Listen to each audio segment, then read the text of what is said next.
Μισό λεπτό. Ναι. Να σας ρωτήσω. Δηλαδή, δεν μπορώ να αγοράσω αυτοκίνητο από εδώ. Όχι, εδώ είναι μόνο το σημείο παραλαβής. Και πώς θα το πάρω?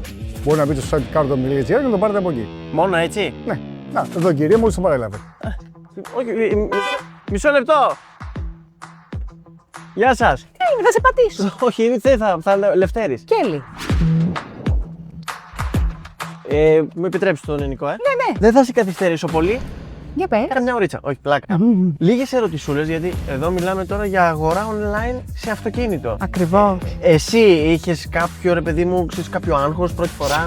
Ναι, βέβαια. Βέβαια και είχα. Ναι. Δεν το είχα κάνει και ξανά πριν, οπότε ήταν πρωτόγνωρο για μένα. Και εντάξει, το τόλμησα. Έχεις ξαναγοράσει μεταχειρισμένο? Όχι, ποτέ. Ποτέ. Πρώτη φορά. Κοίτα να δεις, όταν άκουσες όμως ότι είναι και online αγορά μεταχειρισμένο αυτοκινήτου, εδώ. Κοίταξε, είχα μια επιφύλαξη, Ναι. αλλά με κέρδισε αμέσως γιατί έβλεπα ότι υπάρχουν κάποιες προδιαγραφές.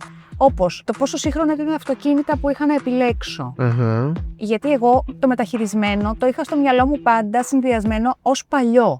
Εδώ δεν ισχύει κάτι τέτοιο. Οι επιλογές αυτοκινήτων που έχεις είναι σε άριστη κατάσταση και με πολύ μικρή παλαιότητα. Πολύ σημαντικό. Βοηθάει πάρα πολύ αυτό, εννοείται, δεν το συζητώ, γιατί ξέρεις, όταν έχεις να κάνεις και με κάτι που ακούς ότι είναι και παλιό και αυτό, αλλά όταν έχεις να κάνεις όμως και με το online, που εμένα αυτό λίγο με εμποδίζει, γιατί λες δεν θα το δω και από κοντά.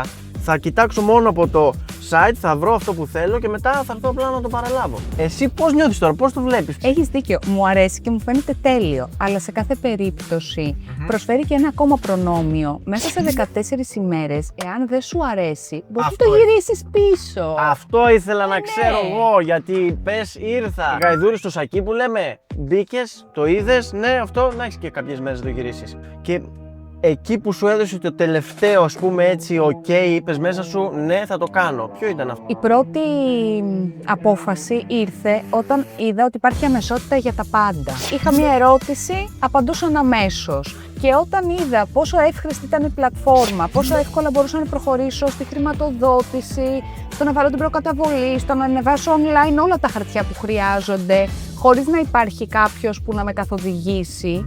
Ωραίο αυτό.